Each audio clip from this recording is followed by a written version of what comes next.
Ako si Angeline, nag-aaral, nagbablog at nagnenegosyo. So hey guys, ngayon on the way nga pala ako sa school para mag-enroll. Pero syempre, habang on the way tayo sa school, i-share ko muna pala sa inyo itong sinabi ni Father Raura na sa bawat pagod, remind yourself na papalapit ka na sa iyong pangarap. Pero kapag hindi mo na kaya, magpahinga ka. Hindi mo kailangang sumuko.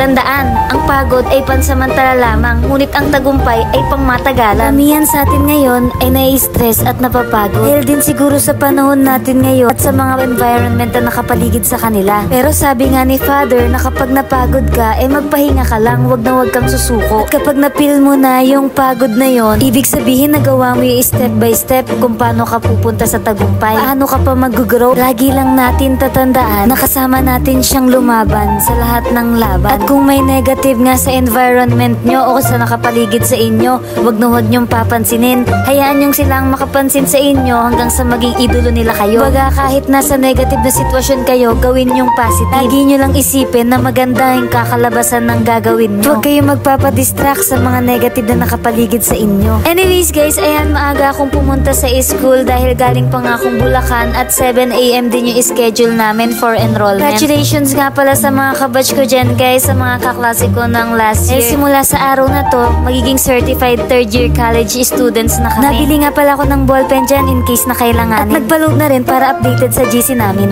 A day in my life as a second year college student na food tech. So hi guys, ngayon nandito nga pala ako sa school. 7 AM yung start daw ng enrollan. Pero ayan, ang aga ko dito. Wala pang 7, nandito na ako. So mag-enroll nga pala tayo para sa third year. So ayan guys, magiging third year na tayo. So yung intro natin, a day in my life as a third year college student na food tech na. So ayan, isang taon na lang tayo. Huwag tayong tamarin. Shoutout nga pala kay Ma'am Basis. Nga lang pala yung enrollan namin guys. At nauna din ako sa pila. Ang bait nga ni Ma'am kasi meron siya agad copy na binigay sa amin. At ayan naman yung iba kong kaklase na mag-enroll din. Finally guys, third year college na tayo. Hindi na lang, malapit na tayo.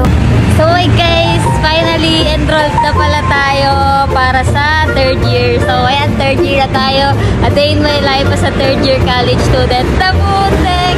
Nabanggit ko nga yung third year college student na food tech, nabubulol pa ako kasi naninibago ako. Pero alam ko naman sa sarili ko na masasanay din ako. Sobrang bilis lang namin mag-enroll. Kaya after ko mag-enroll, rekta uwi na ako ng bahay dahil Bulacan pa ako uuwi. Pala guys, gusto ko magpasalamat sa mga last year na naging prof ko. Dahil kung hindi din dahil sa kanila, hindi ako makakaabot ng third year college. Siyempre sa mga naging kaklase ko din last year. May festing na maganda ang pasok sa atin ng 2024 to 2025 sa third year college student natin. By the way, maraming salamat nga pala sa mga bago kong followers dyan. At syempre sa mga dati at simula pa lang nandyan na, sobrang maraming salamat sa inyo. Hindi ko man kayo maisa-isa pero palagi kong sinasabi na maraming salamat sa inyo. Sinasabi natin na diskarte ex diploma, papatunayan natin yan guys. Syempre, dahil ako si Angeline, nag-aaral, nagvo-vlog at nagnenegosyo. Kayang-kaya natin yan. Kaya sa mga kapwa kong mag-aaral dyan, huwag kayong tatamarin mag-aral hanggat may nagpapaaral sa inyo. Dahil hindi lahat binigyan ng kakayahan makapag-aral. Kahit anong problema pa yan, basta focus sa goal tayo. Tingnan nyo na nga lang pala yung mga susunod na vlog ko na may intro na a day in my life as a third year college student na food tech. Ito ko na lang din pala tatapusin tong vlog na to. Salamat sa panonood. Next vlog naman ulit. Bye and don't forget to follow my social media accounts. Thank you! Catch a good time, even if it takes all night.